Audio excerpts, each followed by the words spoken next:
Que la route soit bonne, améliorer la mobilité urbaine à Abidjan.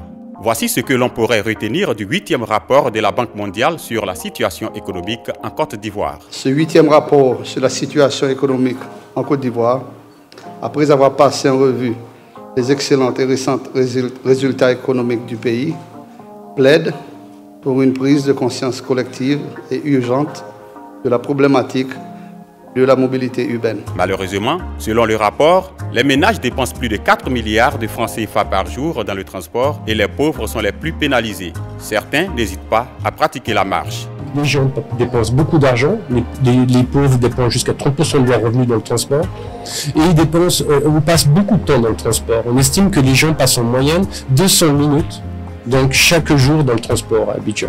Donc à partir de là, il est difficile de faire autre chose. Le constat sur le terrain, ce sont des voies impraticables, des embouteillages, l'indiscipline, mais surtout ces longues files d'attente et parfois les bousculades.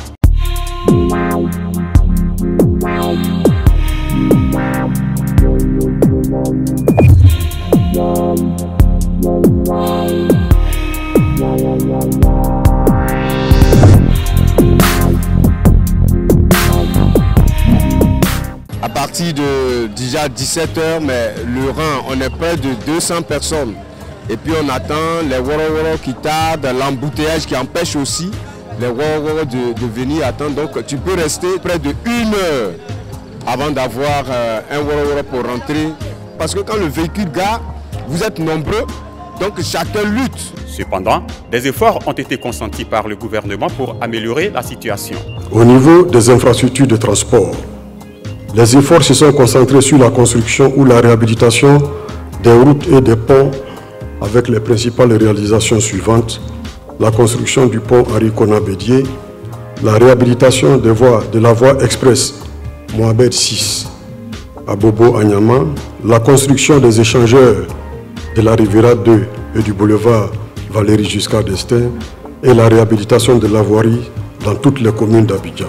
Des efforts qui sont en voie d'être renforcés grâce à la Banque mondiale qui s'engage aux côtés de la Côte d'Ivoire avec des réformes. Un projet qu'on soutient, qu'on prépare actuellement, le projet de mobilité urbaine d'Abidjan, qui comprendra l'axe de transport de masse en BRT Est-Ouest en complément de l'axe Nord-Sud du train urbain, a une composante effectivement justement de dernier kilomètre. Donc il y aura des ressources qui seront allouées sur ce corridor pour que l'intégration puisse se faire et maximiser l'accès des populations à ces transports de masse. Donc une enveloppe est bien prévue pour accompagner le gouvernement dans cette stratégie. Le secteur du transport à Abidjan connaîtra-t-il une véritable révolution un jour?